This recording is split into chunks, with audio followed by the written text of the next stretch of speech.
नमस्कार दोस्तों, स्वागत है आपका अपने चैनल धार्मिक ज्ञान डबल वन में। आपसे रिक्वेस्ट है कि वीडियो को अंत तक जरूर देखें।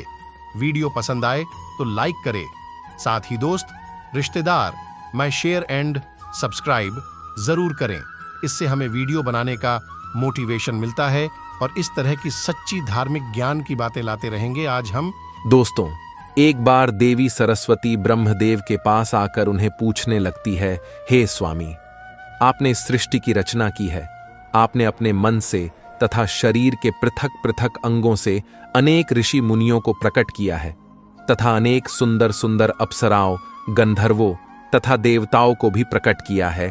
आपने ही स्त्रियों को सौंदर्य और चंचलता प्रदान की है। किंतु हे प्रभु, स्त्रियों में ही गर्भ की उत्पत्ति क्यों होती है? संसार में केवल स्त्रियां ही गर्भ धारण क्यों करती है? इसके पीछे क्या कारण है? यह कष्ट केवल स्त्रियों को ही क्यों सहन करना पड़ता है? तब ब्रह्मा जी मुस्कुराते हुए कहते हैं, हे देवी, आज आपने उचित ही प्रश्न किया है और यह बात सत्य है कि संसार में सभी रोगों और कष्टों से बढ़कर गर्भ धारण का कष्ट होता है। गर्भ धारण करने में स्त्रियों को अत्यधिक पीड़ा होती है। इस विषय में मैं आपको एक प्राचीन रहस्य सुनाता हूं, जिसे आप ध्यान से पूरा सुनिए। जो भी स्त्री इस कथा का श्रवण करती है, उसे अत्यंत गुणवान तथा रूपवान पुत्र की प्राप्ति होती है। देवी सरस्वती कहती है, हे प्रभु, मैं इस कथा को ध्यानपूर्वक सुनूंगी। कृपया आप इस कथा को मुझसे कहिए। फिर ब्रह्मा जी कहते हैं, हे देवी, पुलत्स्य का जन्म मेरे कान से हुआ था। पुलत्स्य मेरे मानस पुत्रों में से एक है। मैंने उसे अनेक प्रकार की विद्याएं प्रदान की तथा उसके प्रकट होने का उद्देश्य उसे समझाया।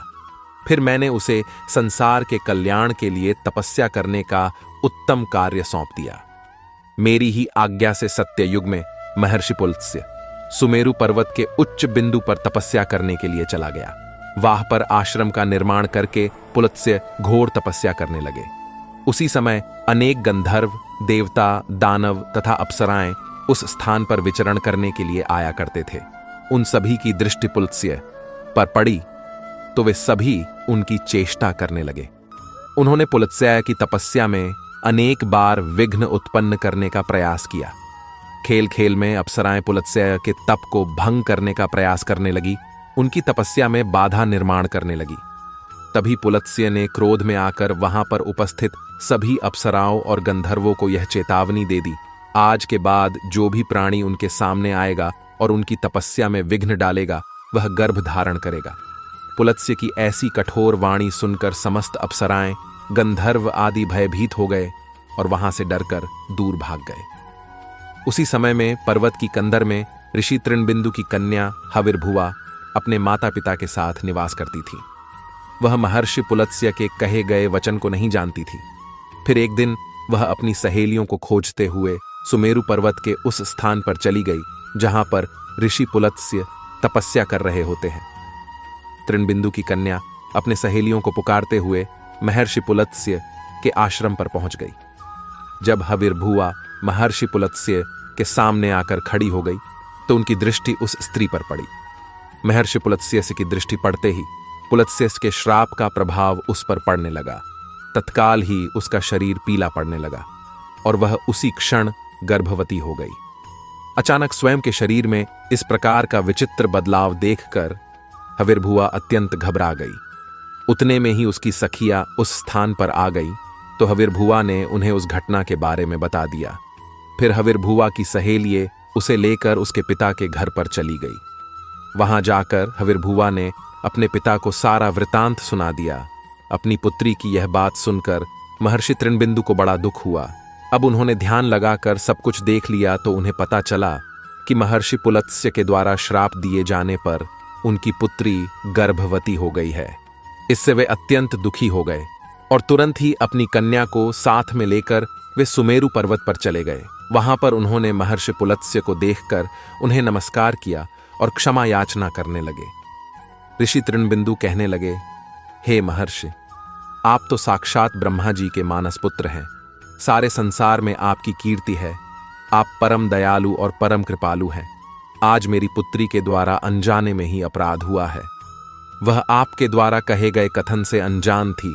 आप ही के श्राप के कारण आज मेरी पुत्री गर्भवती हो गई है। यह संसार की पहली स्त्री है जो गर्भवती बनी है। इसीलिए हे मुनिवर, अब मेरी पुत्री से कौन विवाह करेगा? इसे तो कलंक लग जाएगा। इसीलिए मैं आपसे प्रार्थना करता हूं कि आप मेरी कन्या को पत्नी के स्वरूप में ग्रहण कीजिए। मेरी कन्या सर्वगुण संपन्न है, उसके मन में किंचित मात्र भी दोष नहीं है। वह अनजाने में ही आपके श्राप को ग्रहण किया है। यह सदैव ही आपकी सेवा में तत्पर रहेगी। इस प्रकार से ऋषि तृणबिंदु ने आदर पूर्वक महर्षि पुलत्स्य से विनती की। तृणबिंदु के आदर सत्कार और स्तुति से महामुनि पुलत्स्य अत्यंत प्रसन्न हुए और हविर्भुवा को दिए गए श्राप से उन्हें बड़ा दुख हुआ। फिर उन्होंने ऋषि तृणबिंदु को आश्वासन देते हुए कहा, हे मुनिवर, मैं आपकी स्तुति से अत्यंत प्रसन्न हूं। मेरे ही श्राप के कारण तुम्हारी कन्या गर्भवती हुई है, इसीलिए मैं तुम्हारी कन्या को मेरी पत्नी के रूप में ग्रहण करता हूं। इसीलिए तुम अब चिंता ना करो। इस प्रकार से महर्षि पुलत्स्य ने ऋषि तृणबिंदु की कन्या हविर्भुवा को पत्नी के रूप में स्वीकार किया। तदनंतर तृणबिंदु की कन्या हविर्भुवा महर्षि पुलत्स्य के साथ उनके आश्रम पर ही रहने लगी और दिन रात सच्चे हृदय से उनकी सेवा करने लगी। महर्षि पुलत्स्य भी देवी हविर्भुवा की निस्वार्थ सेवा, पतिव्रता धर्म और भक्ति से अत्यंत प्रसन्न हुए और उनसे कहा, हे देवी, मैं तुम्हारी सेवा और भक्ति से अत्यंत प्रसन्न हूं। इसीलिए मैं तुम्हें मेरे ही समान पुत्र की प्राप्ति होने का वरदान देता हूं। जिस समय तुम मेरे सामने आई थी उस समय मैं वेदों का पाठ कर रहा था और तुमने वेदों का श्रवण भी किया है। इसीलिए तुम्हारा पुत्र चारों वेदों में पारंगत होगा और समस्त संसार को वेदों का ज्ञान प्रदान करेगा। तुम्हारा यह पुत्र सारे संसार में विश्रवा के नाम से प्रसिद्ध होगा। फिर कुछ समय के उपरांत देवी हविर्भुवा ने एक अत्यंत गुणवान पुत्र को जन्म दिया। महर्षि पुलत्स्य के कथनानुसार उस पुत्र का नाम विश्रवा रखा गया। विश्रवा अपने पिता महर्षि पुलत्स्य के समान ही विद्वान, सत्यवादी और धर्म का पालन करने वाले थे। उनकी ख्याति संपूर्ण विश्व में हुई। उनकी कीर्ति और महानता को देखते हुए महर्षि भारद्वाज ने अपनी पुत्री इडविला का विवाह उनके साथ कर दिया। फिर मुनि विश्रवा की पत्नी इडविला के गर्भ से एक पुत्र का जन्म हुआ जिसका नाम वैश्रवण रखा गया। वैश्रवण का ही एक नाम कुबेर है। कुबेर जी ने ब्रह्मा जी को प्रसन्न करने के लिए कठोर तपस्या की। फिर कुबेर की तपस्या से प्रसन्न होकर ब्रह्मदेव ने उन्हें वरदान दिया और उन्हें उत्तर दिशा का स्वामी तथा धनाध्यक्ष बना दिया। इसके साथ ही मन की गति से चलने वाला पुष्पक विमान कुबेर को भेंट दिया। कुबेर जी धन के स्वामी है। गंधमादन पर्वत पर स्थित संपत्ति का चौथा भाग कुबेर जी के ही नियंत्रण में है। कुबेर जी ने उस धन का 16वां भाग मनुष्यों को प्रदान किया। महर्षि विश्रवा की दूसरी पत्नी का नाम कैकसी था। एक बार भगवान शिव ने माता पार्वती के लिए अत्यंत सुंदर महल का निर्माण करवाया था जिसे लंका नाम दिया गया। उस लंका के गृह प्रवेश के समय भगवान शिव ने ऋषि विश्रवा को भी निमंत्रण दिया हुआ था।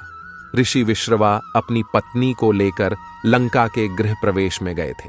जब भगवान शिव ने ऋषि विश्रवा को दान मांगने के लिए कहा, तब विश्रवा की दुष्ट पत्नी कैकसी ने छल से उन्हें लंका मांगने के लिए विवश कर दिया। और भगवान शिव तो भोलेनाथ हैं, उन्होंने विश्रवा को लंका दान में दे दी, जिससे माता पार्वती को अत्यंत क्रोध आ गया और उन्होंने कैकसी को श्राप देते हुए कहा, आज तुमने मेरे पति से जिस सोने की लंका को मांगा है, एक दिन वे ही तुम्हारी इस सोने की लंका को जलाकर भस्म कर डालेंगे। जिसके बाद विश्रवा जी ने भगवान शिव द्वारा प्रदान की गई सोने की लंका को अपने पुत्र कुबेर को प्रदान की, किंतु बाद में कैकसी के पुत्र रावण ने कुबेर से वह लंका छीन ली। लेकिन त्रेता युग में भगवान शिव के अवतार हनुमान जी ने उस सोने की लंका को जलाकर भस्म कर डाला। ब्रह्मदेव कहने लगे, हे देवी, इस प्रकार से महर्षि पुलत्स्य के श्राप के कारण संसार की स्त्रियां गर्भवती होती है। मैंने संसार की समस्त स्त्रियों को पुरुषों से भी अधिक सहनशील बनाया है। उनमें हर दुख को सहन करने की क्षमता पुरुषों से अधिक है। इसीलिए स्त्री की रचना करने में मुझे सबसे अधिक समय लगा। गर्भ धारण करना यह स्त्रियों के लिए श्राप रूपी वरदान ही है। मैंने स्त्रियों के अंदर ममता और प्रेम का भाव डाल दिया, जिससे स्त्रियां अपने बालक का लालन पालन कर सके। इस संसार में स्त्रियों की तुलना किसी से नहीं की जा सकती। स्त्रियां ही इस संसार की आधार है, इसीलिए इस संसार की सर्वश्रेष्ठ रचना स्त्री को ही कहा गया है। तो दोस्तों, इस प्रकार से महर्षि पुलत्स्य के श्राप के कारण ही संसार की स्त्रियां गर्भवती होती है। आपको यह कथा कैसी लगी कमेंट करके अवश्य बताएं। जानकारी अच्छी लगी तो वीडियो को लाइक जरूर करें। कमेंट में हर हर महादेव अवश्य लिखें। साथ ही चैनल को सब्सक्राइब करना ना भूलें।